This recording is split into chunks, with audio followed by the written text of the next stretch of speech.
The first phase in serving the Lord Jesus Christ is the phase of disaster.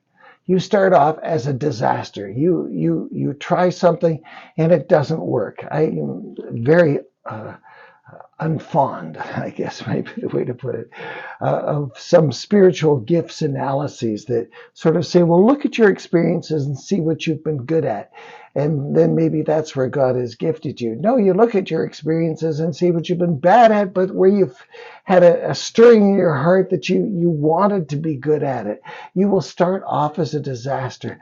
The first time I ever spoke in front of a youth group, when I was a teenager, I was a total disaster. I was supposed to speak for 10 minutes. I think I spoke for 2. I sat down. Nobody said that was good. Nobody said that was bad. They just ignored me. I guess they went on to the games or the pizza or whatever it was. And I thought, I'll never do that again. Later on, I got into a situation when I was in Bible college, and we were on a choir tour, and there were 2 people every night on the choir tour who had to give a testimony, and I had actually hesitated getting into the choir as much as I loved music because I knew that I'd have to give my testimony. Well, I got up to give my testimony, and it was a disaster.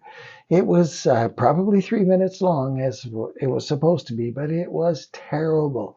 I stumbled and mumbled and didn't know what I was saying and couldn't get my ideas together, and my mouth froze, and it was awful. And afterwards, one pretty young lady came up to me. I didn't know her well, but she said, "That's okay, Gary, you'll get better." She didn't say it in those words, but that's what she said. She knew that there was sincerity in my heart underneath the disaster.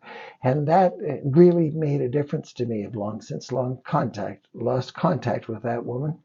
But she made a difference in my life because she gave me a little clue that I might want to move on to phase 2.